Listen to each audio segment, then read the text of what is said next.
Now, Yapi you all know, but just in case there's one person in this room who doesn't know, the Yapis are, as you know, it comes from YAP, Young Urban Professionals.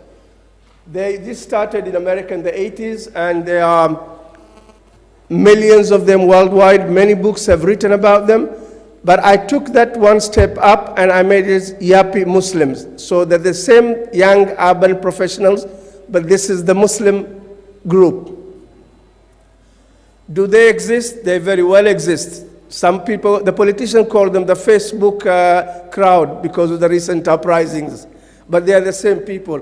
There are many studies made about them in America. I was very interested even to see nearby here in India. There's even a book by Mr.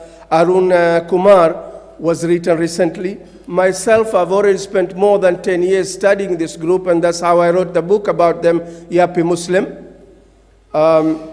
What's the size of this market segment? If you easily, well, we all know very well that the Muslims worldwide are 1.8 billion today. So even if you say, for the sake of argument, 60% of the Muslims are illiterate, only 40% are educated, are doctors, engineers, and that will still give you a market of 700 million. Which services and products can we offer that market segment? I'll give you a few examples. You take, for an example, a Visa card. I'm holding a Visa card, but it's issued by Oman International Bank. He's holding a Visa card, but is offered by the Indian bank. She's having a Visa card, but it's been issued by the Norwegian bank. It's the same Visa card. So today you can have a product that can be worldwide. You don't have to say, well, my market have to be in one country. Another example I can give you is in fashion. We did it as a trial, as a research last year, whereby we would take a Muslim designer from Senegal or a Japanese designer lady who is based in London, she is Muslim. If they just design a T-shirt for Eid, let's say, or Ramadan 2012, you could sell that through the internet to the world. So there's many ways to reach them. Another way to reach them, you take the media. If you look now, Robert Mardek, he's starting a new newspaper that especially will be only distributed through the iPad. Now, it's very simple. You pay just $2.50 subscription a month, which is less than what these guys, the Yappies, pay for a coffee at Starbucks. But if you look at it, the other side is $2.50, but $2.50 of 600 million or 500 million is a lot of money. So you see how the market comes into play. You can look at from travel, for example. If you look last Ramadan, from France alone, 50,000 went to Hajj or to Umrah.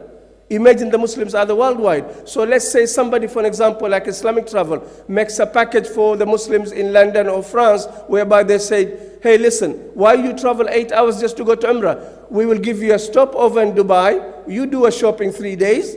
We cross you for a day because Arabia and Emirates, they fly now. We will show you to all the Islamic regions like the old Damascus or Cairo, and you get shopping. So there are many ways to catch that. And there are millions of them. There are Muslims in Brazil, in Australia, and Senegal, everywhere. Then you can say how to access that market. Well, as I said, Mardek is doing that. We are thinking now, for example, let's say yapimuslim.com.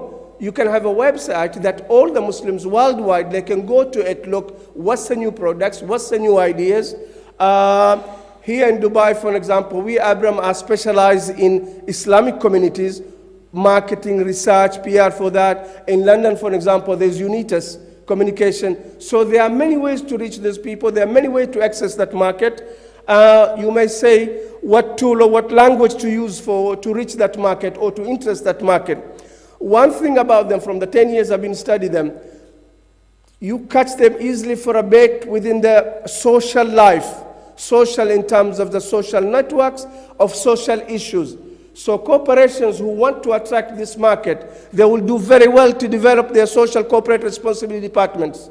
For an example, like now, here in Dubai, we have the organization FAM, which is a non-profit. We specialize only in serving women interests. So far in the Gulf states, like the rest of Islamic countries, our head of states, day and night, they talk, we want to serve women, we want to advance women's issues, but if you notice, they're always conference or seminar, so it's just talk, talk, talk. So these ladies got together, and now they have no henna party, no morning coffee, no seminars. All they do is they sit, put together business idea, business package from A to Z. This is a pen, how you produce it, what you need to make it, what workshop, how to market it, and then they put it to a group of ladies. So they have this business, and they get help with marketing. So there are organizations like that, corporations like Emirates, like Qatar Bank, could serve this kind of woman. So there are many ways to reach the yappies through social issues. Another example I'd like to give you, they are also like all the other yappies worldwide, the Muslim yappies, they're into this sharing concept. People in Facebook, they want to share with friends whatever they do, whatever they've seen, whatever they've done. They are also into it. So we are looking now into something, for example, you must have heard recently the comics book by written the Kuwaiti Dr. Mutawwa. Now they are making into a TV series. Now the characters are 99 superheroes. Most of these superhero characters are orphans who get a calling from God to do good. So what we're going to do is take some of that heroes and tie them to the schools, whereby this evening episode will be released this morning on your iPads, the brief of it, or the script tonight. And you may say, iPad, yes, I've seen it myself, I can prove it to you, Dubai. Here in Dubai, in the Gulf GCC states, as young as age as 9 now, they have iPads and iPhone phone in schools. So you can reach. So by that, they look at the script in the morning. In the evening, they see the episode. Then they spread among their friends what their comments are, what they have added to the script, what feelings or emotion they got from the script, and then through their school, they can do an activity whereby what good from this week's episode, what good have they done in the community. Then each school, through their teachers, they upload that to the YouTube. Then through the Muslim community, people vote for which the best school in the world did what.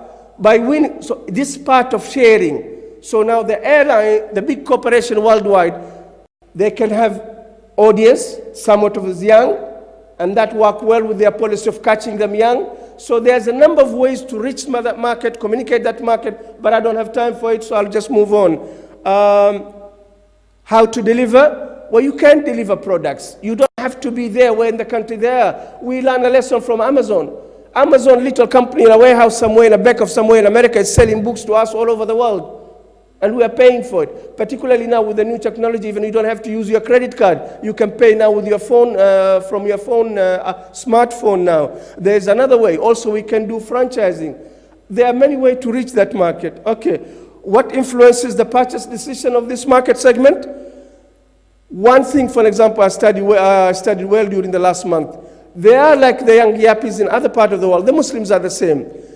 They want you to push for them a product, but don't push it as, for an example, don't push for something to them like a tool. The way Kindle, the way Amazon push Kindle.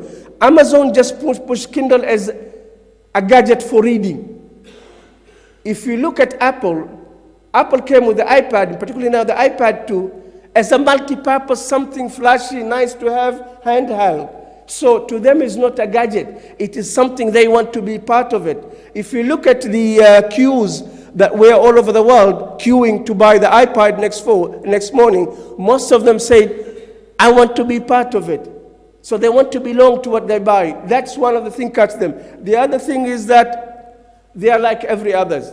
They like also to show off, but because of a bit of Islam in them, because of the education in them, they don't want to show it off bluntly. So this is why you notice, even those who don't have big salaries, they buy big purchases. If they buy a car, they will buy a good one. If they buy a watch, they will buy a very good one. So quality is important to them. Brands. What brands cannot even... It's very unfortunate. We still, and until today, we as Arabs have to buy, no, Muslims, I beg your pardon, we still have to spend all our money investment in buying into other ready-made brands, being it Porsche or others. If we create brands, this 700 million market segment is there. We can very easily catch it because they are into brands like others. And we already can learn from each other. We have, for example, Dubai. A few years ago, nobody knew who Emirates were. Emirates was born yesterday, and today Emirates is bigger than Air France, is bigger than KLM combined. So we can build brands. It's not difficult. But without branding, because branding, it gives these people belonging to their communities, to the world. They feel they are also part of the world. So unfortunately, we want or not, you have to go through to them through a brand. And as I say, the brands are there. And this is explained to you why Cola, the one from Iran, despite pushing it with all the Islamic talk, it didn't get anywhere. It's because they didn't brand it, they didn't learn branding, they did Iran international branding. As I say, simply the brand gives them a global connection. It involves them with the community they have in through the activity, the social responsible brand. Thank you very much.